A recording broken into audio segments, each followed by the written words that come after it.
Hello everyone and welcome back to another video from Wake&Tech. In this video, I'm going to show you how to set or change the aspect ratio of your project on the KineMaster application.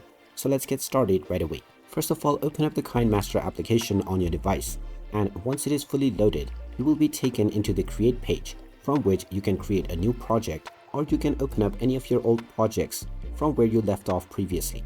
Now, while the aspect ratio of your old projects are already defined, if you wish to change the aspect ratio, you will simply need to tap on Create New in order to create a new project. You will now see the project name settings as well as the aspect ratio. Now, depending on which kind of media you are trying to publish your video on, you can choose from various different aspect ratios. You will also see a small logo icon to let you know what kind of media it will be more appropriate for.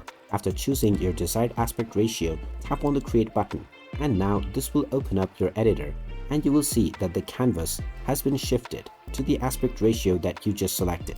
And now you can start making your edits right away. And there you have it. That is how easy it is to change your aspect ratio on the KineMaster application. If you find this video helpful, make sure you hit that like button and subscribe to our channel if you haven't done so already. Also ring that notification bell to never miss another update from us. Thank you for watching, and I will see you again in the next video.